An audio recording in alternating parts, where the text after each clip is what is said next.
दोस्तों आज की वीडियो में हम लेवरेज एनालिसिस पे कुछ क्वेश्चन सॉल्व करेंगे और ये हमारा लेवरेज एनालिसिस सीरीज़ का सेकंड पार्ट है। पहला पार्ट अगर आपने नहीं देखा उसमें बेसिक कॉन्सेप्ट्स और क्वेश्चन के जो फार्मूलाज हैं लेवरेज एनालिसिस में जो फार्मूलाज यूज्ड होते हैं वो मैंने बताया है उसमें। आइए आज यहाँ पे क्वेश्चन सॉल्व करते हैं। अगर आपका कॉन्सेप्ट क्लियर नहीं है तो पहले उस वीडियो को चेकआउट कर लें, ठीक है। तो शुरुआत करते हैं कुछ क्वेश्चन से, ठीक है। मैं क्वेश्चन को यहाँ पे लिखूँगा भी और आपको समझाऊँगा भी। यहाँ पे एक क्वेश्चन दिया है, company has a sales of ₹10,000, ठीक है। The variable cost is 60% of sales. Sales की 60% जो है वो वेरिएबल कॉस्ट है, ठीक। While the fixed cost is ₹2,000।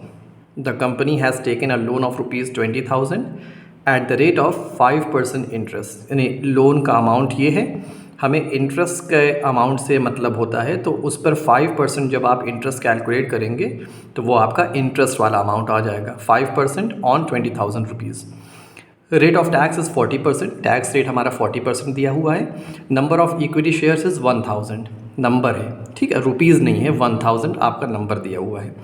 Calculate the operating leverage, financial leverage and combined leverage, ठीक है। तो इस क्वेश्चन को पहले सॉल्व करते हैं। बहुत ही सिंपल क्वेश्चन है, कोशिश करूंगा कि आपको समझाता भी चलूं, ठीक है। मैंने उसके लिए फॉर्मेट पहले से बना रखा है। ये देखिए, आपको याद होगा मैंने लास्ट वीडियो में एक ये स्टेटमेंट बनवा रखा था, प्रॉफिटेबिलिटी स्टेटमेंट। आइए उसी पे डायरेक्ट सॉल्व करते हैं, ठीक है। तो सबसे पहले आपको ये मैंने दो जो कॉलम बनाए हैं ये मैं आपको बाद में कुछ चीज़ समझाने के लिए ये बनाया है। वैसे एग्ज़ाम में सिर्फ आप पर्टिकुलर्स और अमाउंट वाला ही कॉलम बनाएंगे, ठीक है, अगर सिंगल अमाउंट दिया हुआ है। और अगर 2 साल का डेटा दिया हुआ है कि 2019 एंड 2020 का डेटा दिया है तो एक कॉलम 2019 का बन जाएगा, दूसरा कॉलम 2020 का बन जाएगा, ठीक है। या 2 कंपनी का दिया हुआ है तो एक कंपनी X दूसरी कंपनी Y, लेकिन यहाँ सिंगल कंपनी है और सिंगल ईयर का डेटा है तो ये दोनों आपके लिए एग्ज़ाम में नहीं बनेगा, ठीक है। आप सिर्फ पर्टिकुलर्स और अमाउंट वाला कॉलम बनाएंगे। इन दोनों का मैं बाद में यूज़ करूँगा आपको कॉन्सेप्ट क्लियर करने के लिए। आइए शुरुआत करते हैं। सबसे पहले सेल्स का अमाउंट हमारे पास 10,000 रुपीज़ है, ठीक है। उसके बाद उसमें से वेरिएबल कॉस्ट लेस करते हैं। वेरिएबल कॉस्ट क्वेश्चन में जो दिया हुआ है वो 60% ऑफ सेल्स, सेल्स का 60%, सेल्स हमारी है 10,000, उसका आप 60% कैलकुलेट जब आप करेंगे तो वो आपको आ जाएगा 6,000 रुपीज़। इसको ऐसे ब्रैकेट में कर दे रहे हैं। ब्रैकेट मतलब होता है कि नेगेटिव, वो चीज़ आपको लेस करनी है, डिडक्ट करनी है। तो कंट्रीब्यूशन आपका क्या आ जाएगा, 4,000। इस 10,000 माइनस 6,000 जो रिमेनिंग अमाउंट 4,000 आया है इसको कंट्रीब्यूशन बोलते हैं। इसको कैपिटल C से डिनोट करते हैं। तो एग्ज़ाम में कोशिश करिएगा आप पूरा लिखिएगा कंट्रीब्यूशन, ठीक है। उसमें से फिर आपको फिक्स्ड कॉस्ट लेस करनी होती है। ये फार्मूला, ये फॉर्मेट आप याद कर लीजिए। एग्ज़ाम में पूरा आप ऐसे ही बनाइएगा। जो अमाउंट नहीं दिया हुआ है, जैसे फॉर एग्ज़ाम्पल आपको फिक्स कॉस्ट ही नहीं दी हुई है तो वहाँ नील कर दीजिएगा। लेकिन इस क्वेश्चन में दिया हुआ है, कितना दिया हुआ है क्वेश्चन में, हमारा 2,000 जो है फिक्स्ड कॉस्ट है, उसको भी ब्रैकेट में करते हैं कि बाई माइनस होगा। रिमेनिंग अमाउंट कितना आ जाएगा, 4,000 माइनस 2,000, आपका 2,000 आ जाएगा। ये होता है हमारा EBIT। फुल फॉर्म लिखिए आप, earning before interest and taxes. Earning before interest and taxes, इसको मैं बता चुका हूँ पहली वीडियो में क्या कहते हैं इसको, और इसको ऑपरेटिंग प्रॉफिट भी बोलते हैं। EBIT is also known as operating profit, ठीक है। इस ऑपरेटिंग प्रॉफिट में से आपको इंटरेस्ट लेस करना है। आपने जो लोन लिया था, क्वेश्चन में कह रहा था कि the company has taken a loan of ₹20,000, 20,000 रुपये का लोन लिया है, उस पर 5% इंटरेस्ट देना है। तो 20,000 पे 5% जब आप कैलकुलेट करेंगे तो ये आपका 1,000 रुपीज़ आ जाएगा। देखिए, लोन का अमाउंट नहीं जाएगा, लोन पर जो इंटरेस्ट हम पे करेंगे वो इंटरेस्ट का अमाउंट आएगा। तो 2,000 EBIT था, उसमें से आपने इंटरेस्ट जो 5% था 20,000 रुपीज़ पर, उसको आप पे करेंगे तो आपका रिमेनिंग जो अमाउंट आ जाएगा वो 1,000 आ जाएगा, ठीक है। 1,000 जो आपका रिमेनिंग अमाउंट आया इसको बोलते हैं EBT, earning before taxes. Tax के पहले की अर्निंग है EBT, ठीक है। इसमें से हमें लेस करना होता है टैक्सेस। टैक्स का अमाउंट दिया हुआ है, सॉरी टैक्स का परसेंटेज दिया हुआ है। कुछ क्वेश्चन में आपको टैक्स का अमाउंट भी दे सकता है, ठीक है। यहाँ परसेंटेज दिया है, 40% रेट है। अब एक क्वेश्चन अराइज ये होता है कि 40% किसका, 40% सेल्स का? नहीं नहीं, 40% इस EBT का, याद रखिएगा, ठीक है। 40% जो उसके पहले वाला फिगर था, यानी जो EBT था, हमेशा टैक्स उस अमाउंट पे कैलकुलेट होगा जो अर्निंग बिफोर टैक्स था, ठीक है। कभी सेल्स पे कैलकुलेट नहीं होगा कि क्वेश्चन में 10,000 सेल्स दिया था, आपने टैक्स 10,000 पे 40% ले लिया, ऐसा नहीं होगा। बल्कि टैक्स जो कैलकुलेट किया जाएगा हमेशा EBT पे कैलकुलेट किया जाएगा, अर्निंग बिफोर टैक्सेस। तो 1000 है, 1000 का 40% जब आप लेंगे तो ये आपका आ जाएगा 400। इसको भी मैं ब्रैकेट में कर लेता हूँ और इसको इंटरेस्ट वाला अमाउंट भी ब्रैकेट में करना भूल गया, ठीक है। इसको आप जब लेस करेंगे तो ये आपका 600 आ जाएगा रिमेनिंग। इसको क्या बोलते हैं? इसको बोलते हैं अर्निंग आफ्टर टैक्स, EAT। इसको PAT भी बोलते हैं, प्रॉफिट आफ्टर टैक्स, यानी टैक्स के बाद की अर्निंग्स है, ठीक है। इसमें अगर आपके क्वेश्चन में प्रेफरेंस डिविडेंड दिया हुआ है तो उसको लेस करना है। हमारे केस में प्रेफरेंस डिविडेंड नहीं दिया हुआ है, ठीक है। तो यहाँ नील लिखिए, इसको जब आप लेस करेंगे, ठीक है, तो ये हमारा आ जाएगा 600, यानी 600 में से आपने 0 लेस किया तो 600 आ गया। ये वो अर्निंग्स है जो इक्विटी शेयर होल्डर्स के लिए है। हमने शॉर्ट फॉर्म लिखा है, आप फुल में क्या लिखेंगे?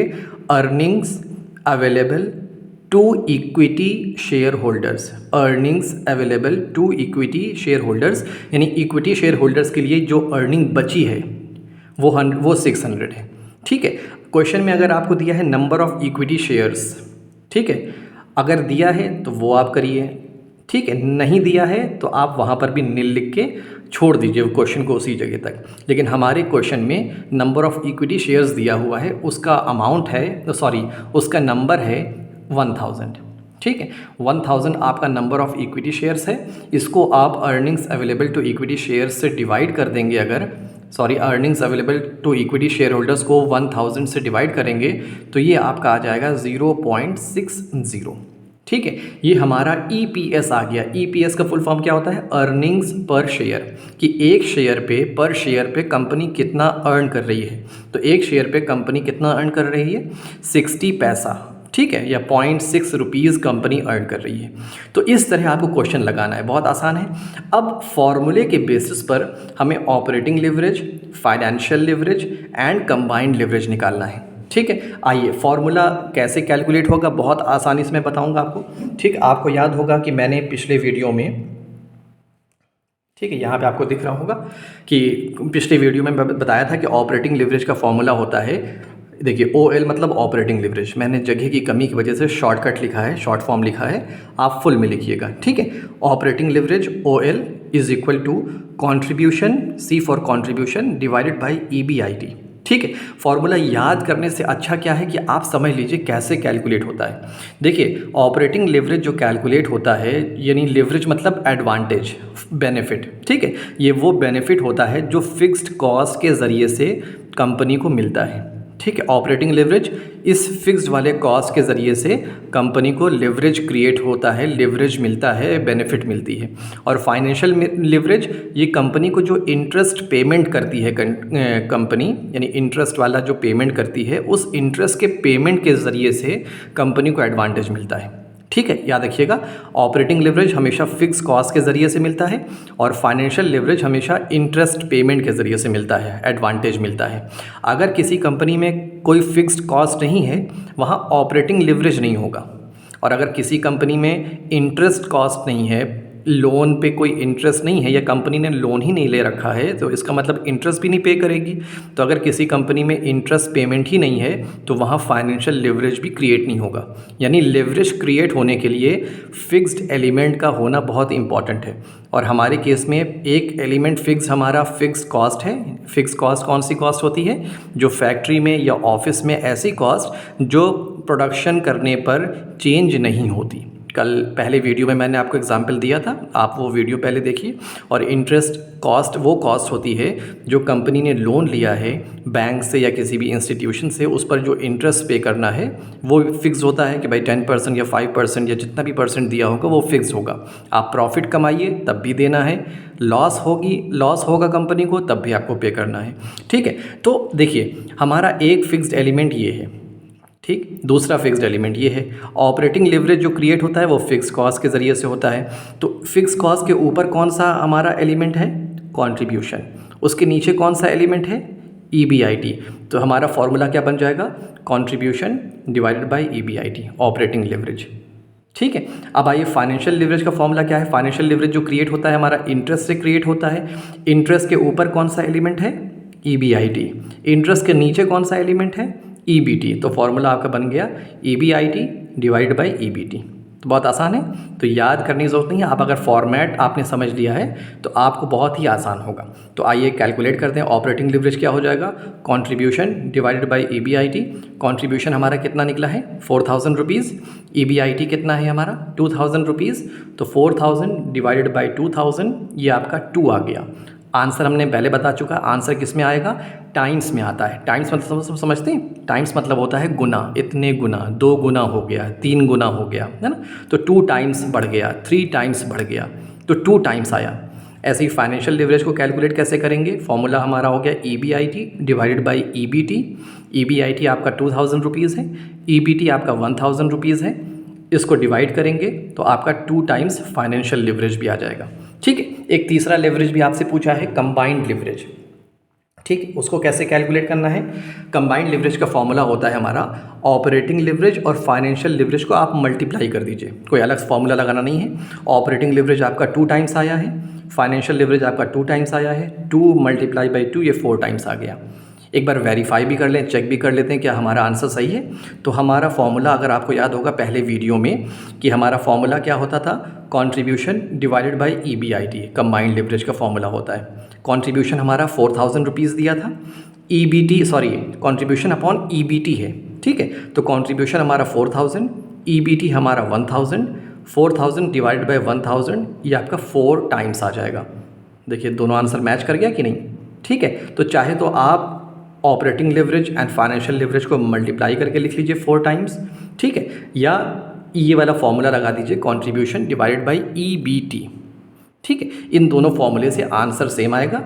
तो ये हमारा सॉल्यूशन हो गया कि operating leverage 2 times, financial leverage 2 times and combined leverage 4 times. अब इसका मतलब क्या है, इंटरप्रिटेशन क्या निकलता है, मतलब अगर कोई किसी कंपनी का ऑपरेटिंग लिवरेज 2 टाइम्स है और या उसका फाइनेंशियल लिवरेज 2 टाइम्स है, तो इसका मतलब क्या होता है। यानी आप क्वेश्चन में आंसर सॉल्यूशन में लिखेंगे क्या कि 2 टाइम्स मतलब क्या होता है, आपको ये भी लिखना पड़ेगा। यानी उसका इंटरप्रिटेशन आपको अपने सॉल्यूशन में लिखना पड़ेगा। तो आइए देखते हैं इंटरप्रिटेशन क्या होगा। पहले बात करते हैं ऑपरेटिंग लिवरेज। हमारे जो आंसर आया है वो ऑपरेटिंग लिवरेज में उसका कंपनी का 2 टाइम्स आया है। इसका मतलब ये है कि if sales increases by 1% then EBIT will increase by 2%। इसका क्या मतलब है, 2 गुना। देखिए अगर इसका 2 गुना 2 टाइम्स का मतलब ये है कि अगर आपने सेल्स को 1% से इंक्रीज़ किया, आपकी EBIT 2% से इंक्रीज़ हो जाएगी। देखिए ज़्यादा बेनिफिट मिल रहा है ना। आपने सेल्स को सिर्फ 1% बढ़ाया, लेकिन आपकी EBIT जिसको हम ऑपरेटिंग प्रॉफिट भी कहते हैं वो आपका 2% से बढ़ जाएगा। लिवरेज मतलब क्या होता है कि कम एफर्ट से ज़्यादा रिजल्ट जनरेट करना। आपने सेल्स को 1% बढ़ाया, आपकी EBIT 2% बढ़ जाएगी, मतलब 2 गुना हो जाएगी। 2 टाइम्स मतलब 2 गुना। अगर आपने सेल्स को 2% से बढ़ाया, आपकी EBIT 4% से बढ़ जाएगी। अगर आपने सेल्स को 5% से बढ़ाया, आपकी EBIT 10%, 2 गुना हो जाएगी। जितने से आपने सेल्स को बढ़ाया है उसकी 2 गुना आपकी EBIT हो जाएगी। अगर आपने सेल्स को बताइए अगर 10% से बढ़ा दिया, ठीक है, तो बताइए आपकी EBIT कितने परसेंट बढ़ जाएगी। अगर आपका ऑपरेटिंग लिवरेज 2 टाइम्स है और आपने सेल्स को 10% बढ़ाया, तो आपकी EBIT कितने परसेंट बढ़ेगी, 2 गुना कितना हो जाएगा 10% का, 20% हो जाएगा ना। अब ये चीज़ मैं आपको आगे एक्सप्लेन भी करूँगा, मतलब वेरीफाई करूँगा कि क्या वाकई में ऐसा हो सकता है। तो ऑपरेटिंग लिवरेज अगर 2 टाइम्स है तो इसका क्या मतलब है कि अगर आपने सेल्स को 1% बढ़ाया तो आपकी EBIT 2% से बढ़ जाएगी। ठीक है, ऐसे ही आपको एग्ज़ाम में लिखना है, सोल्यूशन में लिखना है। ठीक है, फाइनेंशियल लिवरेज भी हमारा 2 टाइम्स आया है। क्या मतलब है, क्या इंटरप्रिटेशन निकलता है कि अगर आपने EBIT को इंक्रीज़ किया 1% से, ठीक है, अगर आपने EBIT को इंक्रीज़ किया 1% से, तो आपका EPS जो एकदम लास्ट वाला एलिमेंट है, अर्निंग पर शेयर, तो आपका EPS 2% से बढ़ जाएगा, क्योंकि 2 टाइम्स है ना। अगर फाइनेंशियल लिवरेज आपका 3 टाइम्स आया होता तो आप क्या कहते कि अगर if EBIT will increase by 1% then EPS will increase by 3%, 3 गुना हो जाएगा। अगर 4 टाइम्स होता तो 4 गुना होता। ठीक है, जितने परसेंट से आप EBIT बढ़ाएंगे उतने ही गुना, जितना गुना यहाँ पे दिया है, जितने टाइम्स दिया है उतने ही टाइम्स आपकी EPS बढ़ जाएगी। अगर आपका फाइनेंशियल लिवरेज 5 टाइम्स है तो आप बताइए, अगर हम ये कह रहे हैं कि आपकी EBIT अगर हमने 5% से बढ़ा दिया और आपका फाइनेंशियल लिवरेज 5 टाइम्स है तो EPS कितने परसेंट से बढ़ेगा? अगर 5 टाइम्स है तो 5 गुना बढ़ जाएगा। 5% से बढ़ाया तो EPS 25% से बढ़ जाएगा। अगर आपने EBIT को 10% से बढ़ाया और फाइनेंशियल लिवरेज आपका आंसर 5 टाइम्स आ रहा है तो 10% इंटू 5, 50% से आपका EPS बढ़ जाएगा, ये इतने गुना हो जाएगा। ठीक है, तीसरा हमारा कंबाइंड लिवरेज 4 टाइम्स आया है। इसका क्या मतलब है? इसका मतलब है कि अगर आपने सेल्स को 1% बढ़ाया तो आपका EPS 4% बढ़ जाएगा। 4 टाइम्स मतलब 4 गुना। 1% बढ़ाएंगे सेल्स, आपका EPS 4% से बढ़ जाएगा। अगर आपने सेल्स को 10% बढ़ा दिया तो आपका EPS 40% से बढ़ जाएगा। तो ये काम कहाँ पे आता है? आप सोचिए, कंपनी ने अगर अपने मैनेजर्स को, कंपनी ने ये चाहा, कंपनी का ये ऑब्जेक्टिव है कि कंपनी अपनी अर्निंग पर शेयर को 10% से बढ़ाना चाहती है, 10% से। ठीक है, तो कंपनी के पास उसका कंबाइंड लिवरेज मौजूद होगा, निकाल लेगी कंपनी। तो कंपनी क्या करेगी? अपने सेल्स डिपार्टमेंट से कहेगी कि देखो भाई, तुम सिर्फ अपनी सेल्स को इतने % से बढ़ा दो, क्योंकि सेल्स अगर उतने % से बढ़ जाएगी तो EPS ऑटोमेटिक बढ़ जाएगा। जैसे फॉर एग्जांपल कंपनी को अपना EPS 4% से बढ़ाना है, आगे का टारगेट होता है ना, कंपनी को टारगेट अचीव करने होते हैं, तो कंपनी अपने सेल्स डिपार्टमेंट से क्या कहेगी कि भाई तुम सारा फोकस ये करो कि तुम्हारी सेल्स एटलीस्ट कम से कम 1% से बढ़ जाए। अगर सेल्स 1% से बढ़ जाएगी तो मेरा EPS 4% से ऑटोमेटिक बढ़ जाएगा। क्यों बढ़ जाएगा? क्योंकि कंबाइंड लिवरेज 4 टाइम्स आया है। अगर यही कंबाइंड लिवरेज मेरा 6 टाइम्स आया होता तो सेल्स अगर हम 1% बढ़ाएंगे तो मेरा EPS 6% से बढ़ जाएगा। तो ये होता है इंटरप्रिटेशन, आपको एग्ज़ाम में ऐसे ही लिखने हैं। ठीक है, एक बार इसको हम जो चार्ट बनाया है, जो फॉर्मेट बनाया है, उससे भी समझ लेते हैं। अब ये देखिए, ये हमारे पास फॉर्मेट है। हमारा ऑपरेटिंग लिवरेज हमने पहले वीडियो में बताया था कि सेल्स से स्टार्ट होकर के हमारा EBIT तक चलता है। फाइनेंशियल लिवरेज हमारा EBIT से लेके हमारा EPS तक चलता है।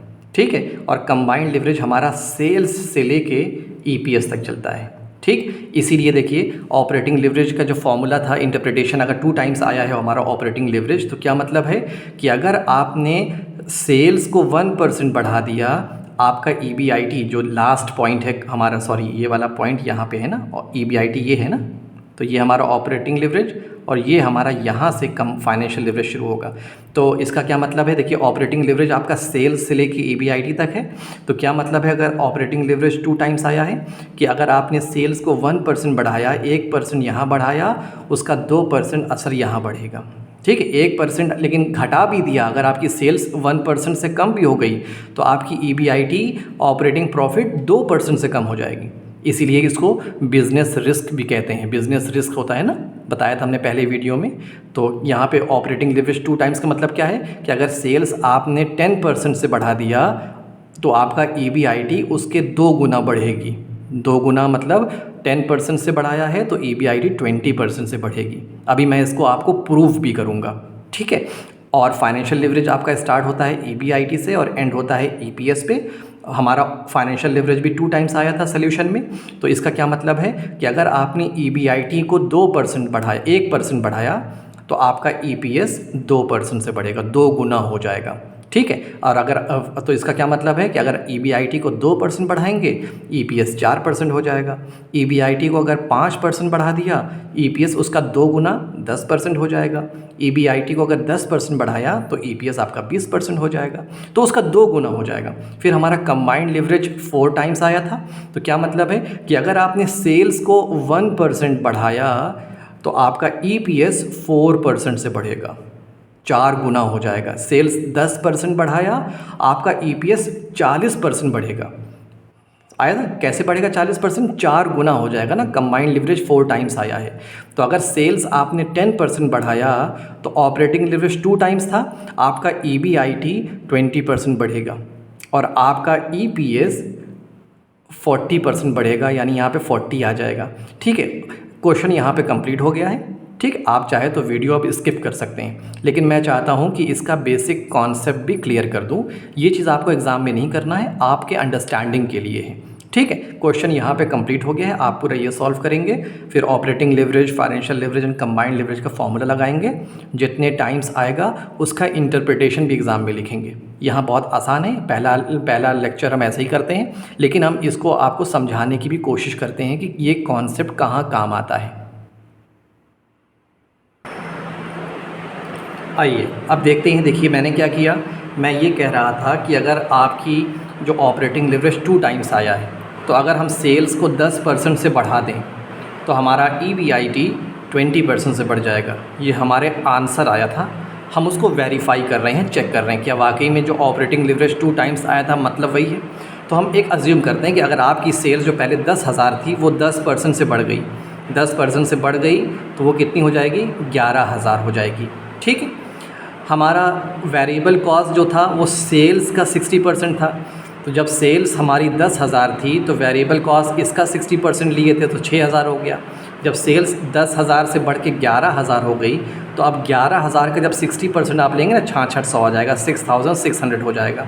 इसको लेस करेंगे, आपका 4,400 ये आपका कंट्रीब्यूशन आ गया। पहले कंट्रीब्यूशन 4,000 था, अब कंट्रीब्यूशन 4,400 आ गया। फ़िक्स कॉस्ट है वो फ़िक्स नेचर की है। ठीक है, वो पहले भी 2,000 थी, अभी भी 2,000 रहेगी। कल मैंने जो वीडियो बनाया था एक इसके पहले वाला वीडियो, उसमें आप देखिए तो फ़िक्स कॉस्ट के बारे में क्लियर। यानी फ़िक्स कॉस्ट वो कॉस्ट होती है जो आपकी सेल्स और प्रोडक्शन बढ़ने से चेंज नहीं होगी। 10,000 होगा तब भी 2,000 पे करना है, 11,000 सेल्स हो गई तब भी आपको 2,000 ही फ़िक्स कॉस्ट होंगी। ठीक है, इसको लेस करेंगे, आपका 2,400 आपका EBIT आ गया। ये हमारा EBIT 2,000 पहले था, 2,400 हो गया। कितना बढ़ा? 2,000 और 2,400, ये 400 रुपये बढ़े ना। अगर परसेंटेज बेसिस पे देखेंगे, आप कैलकुलेट करने अगर आपको आता होगा तो आप देखेंगे ये 20% बढ़ा होगा। और ये तो मैंने पहले ही बता दिया था, क्योंकि हमारा ऑपरेटिंग लिवरेज 2 टाइम्स आया था। इसका क्या मतलब था कि अगर सेल्स को हमने 10% बढ़ाया है तो हमारा EBIT 20% बढ़ जाएगी। देखिए प्रूव हो गया कि नहीं कि हमने सेल्स को 10% बढ़ाया था। ठीक है, और मेरा EBIT देखिए 20% बढ़ी है। अगर आप 2,000 से बढ़ के जो 2,400 हुआ है, अगर आप परसेंटेज कैलकुलेट करने आपको आता है तो आपको मालूम हो जाएगा कि ये कितने % का इंक्रीमेंट है। ये 20% का इंक्रीमेंट है। आइए फिर आगे चलते हैं। देखिए इंटरेस्ट, लोन पे जो इंटरेस्ट है, आपको प्रॉफिट ज़्यादा हो तब भी इंटरेस्ट पे करना पड़ेगा, प्रॉफिट कम हो तब भी पे करना पड़ेगा। तो इंटरेस्ट का अमाउंट भी फिक्स रहेगा कि नहीं? जो 20,000 का लोन लिया था, 5% इंटरेस्ट अभी भी देना पड़ेगा, 1,000 इंटरेस्ट हो जाएगा। हमारा लेस करने पे क्या आ जाएगा? 1,400 रुपये हमारा EBT आ जाएगा। ठीक है, अब आप EBT भी कैलकुलेट करेंगे तो ये मालूम है कितना % इंक्रीमेंट हुआ? ये आपका 40% इंक्रीज़ हो गया। ठीक है, देखिए पहले ही बात ही थी, ये 40% आपका EBT 40% बढ़ गया। अब आपका टैक्स भी देखेंगे ना, टैक्स पहले मैं 40% किसका बताया था? EBT का लेना है। 40% यहाँ पे 1,000 का लिया था, 400 आ गया। यहाँ पे हमारा EBT 1,400 रुपये है, 1,400 का 40% लेंगे 560 रुपीज़ आ जाएगा। टैक्स भी हमारा आप देखेंगे तो 40% बढ़ गया हमारा। ठीक है, आप कैलकुलेट कर लीजिए कितना %। पहले 400 रुपये टैक्स पे करते थे, अब आपको टैक्स 560 रुपये पे करना पड़ रहा है। कितना % बढ़ा है? वो 40% है। ठीक है, क्या क्या आ गया इसको माइनस करने के बाद? ये आपको आता है EAT, इसको बोलते हैं अर्निंग आफ्टर टैक्स। यहाँ पे 600 था, यहाँ पे 840 है। इन दोनों का डिफरेंस जब आप देखेंगे तो ये भी आपका 40% ही आएगा। ठीक है, डिविडेंड हमारा यहाँ पे नहीं था तो कोई चेंज नहीं। Earning available to equity share, ये भी देखेंगे आप कितना % बढ़ा, ये भी हमारा 40% बढ़ा। आप कैलकुलेट कर लीजिएगा। देखिए 600 था, अब वो 840 हो गया है। आपको कैलकुलेट करना आता होगा तो आप देखेंगे ये कितने % बढ़ गया, कितने % इंक्रीज़ हुआ है? ये 40% इंक्रीज़ हुआ है। नंबर ऑफ़ इक्विटी शेयर्स तो चेंज नहीं होंगे, तो इसमें कोई चेंज नहीं हो रहा है। ठीक है, आपका EPS पहले 60 पैसा था, अब 84 पैसा है। कितने % बढ़ गया? 40%। ये तो चीज़ मैंने पहले ही बता दी थी। कि आपका अगर फाइनेंशियल लिवरेज 2 टाइम्स आया था, क्या मतलब था कि अगर आपने EBIT को 1% इंक्रीज़ किया, आपका EPS 2% से इंक्रीज़ हो जाएगा, 2 गुना हो जाएगा। मैंने EBIT को 20% इंक्रीज़ किया, आपका EPS 40% इंक्रीज़ हो गया। तो मेरी जो बात थी वो वेरीफाई हो गई कि नहीं। तो कंपनी करती क्या है, कंपनी के पास ये डेटा होता है कि ऑपरेटिंग लिवरेज कितना है, फाइनेंशियल लिवरेज कितना है, कंबाइंड लिवरेज कितना है। कंपनी अपने टारगेट को अचीव करने के लिए, कि कंपनी को फॉर एग्जांपल अपना EPS earning per share 40% increase करना है, तो कंपनी अपने सेल्स डिपार्टमेंट को कहेगी, वो इस 40% ध्यान नहीं देगी, वो कहेगी भाई सेल्स डिपार्टमेंट वालों आप अपनी सेल्स को 10% से बढ़ा दो। जब 10% सेल्स बढ़ा दोगे, मेरा EPS ऑटोमेटिक 40% से बढ़ जाएगा। तो फाइनेंशियल लिवरेज जो हमारा लिवरेज एनालिसिस है वो इस काम पर आता है कि हमें मालूम होता है कि कैसे अपने टारगेट को अचीव करना है। ठीक है, अभी कुछ क्वेश्चन, ये तो बहुत सिंपल क्वेश्चन था, कुछ क्वेश्चन और करेंगे, वो नेक्स्ट वीडियो में करेंगे। ठीक है, तो इसके बाद थोड़ा सा कुछ कॉम्प्लिकेटेड क्वेश्चंस को सॉल्व करेंगे। ओके, मिलते हैं नेक्स्ट वीडियो में, तब तक के लिए थैंक यू।